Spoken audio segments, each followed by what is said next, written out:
There is a wizard in Washington Square. He wears a billowing cloak, bundled in a pile on his shoulders. He is a tall creature, and with the ebony fabric wrapped up to his ears, he looks even larger.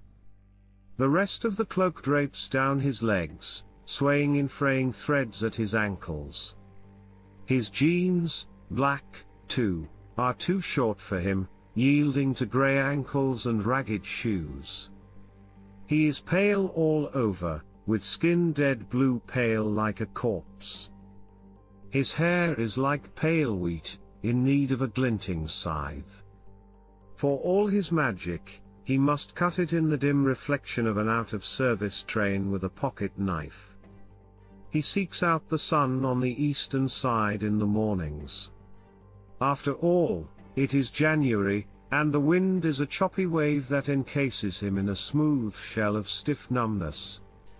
The Baron's fingers are slow on his blackberry. The foreigner's lips stumble over lolling syllables.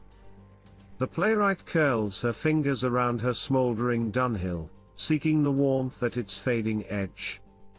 They are all faces the wizard knows. They, too, seek warmth, and the sun knows this well, floats through corridors of streets, gleams wickedly in lonely window panes.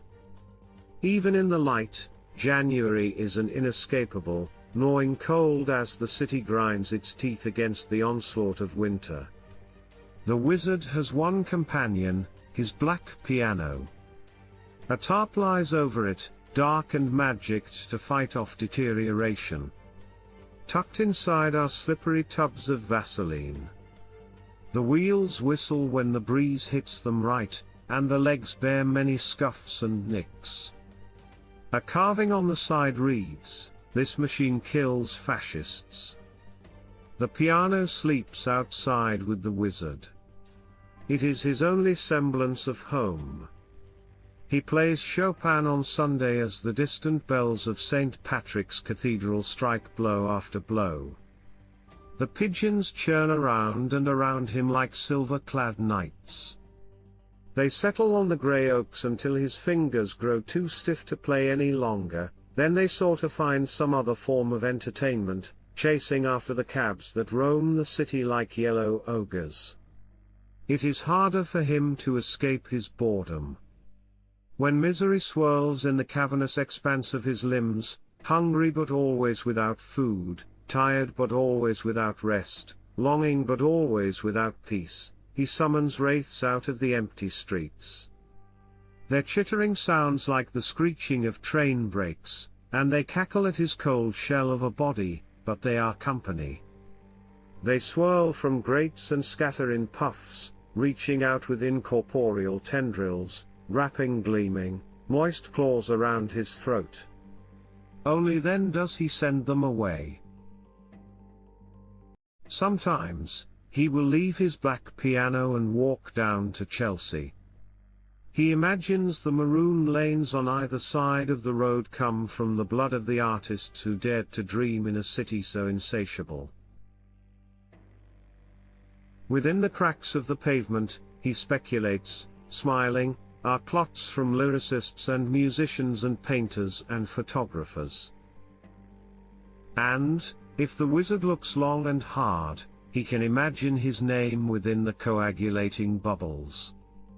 He plays every day. When asked why, he says for freedom. But the truth is he would chain himself to the subway before leaving New York, before leaving behind his black piano and the other souls trapped within the groaning alleyways. It is not easy to be a performer, the devil had said, long ago, with a knowing grin. He was already palming the wispy edges of his soul. You will have to move heaven and earth, and even then, you will not make it. Even then, it will not be enough. Sometimes, the wizard horrifies himself.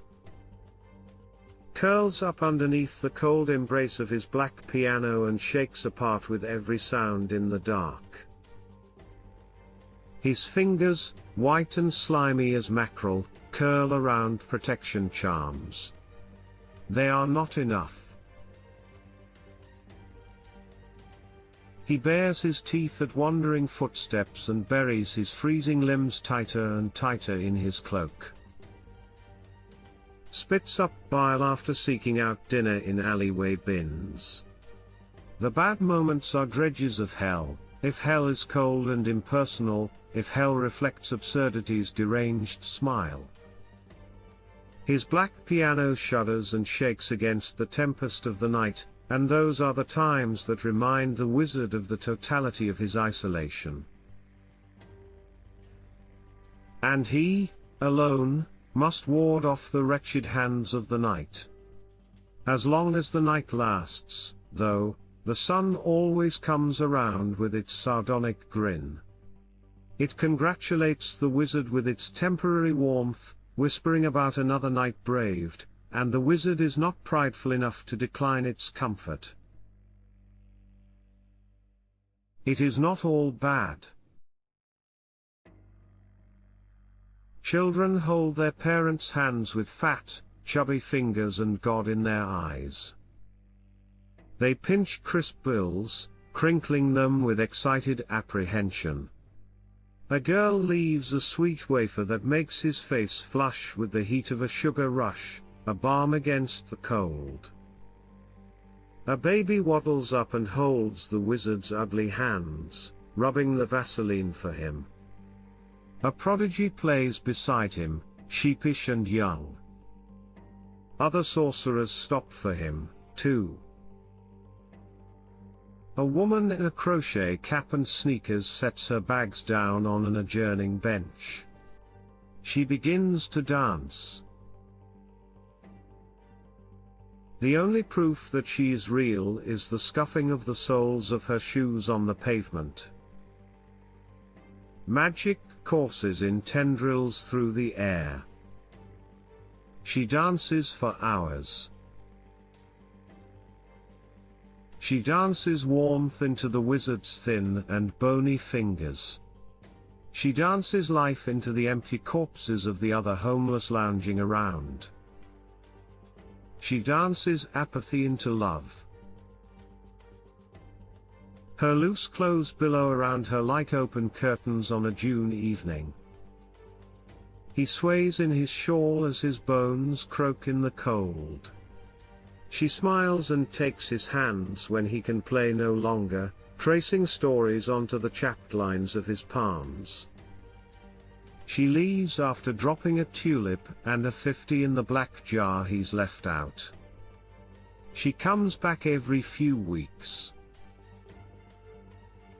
Each time is like the first, and it is visitors like her that remind him why he chose this life. He would not give this up. Not for fame, not for money. Not for a love that loves him back.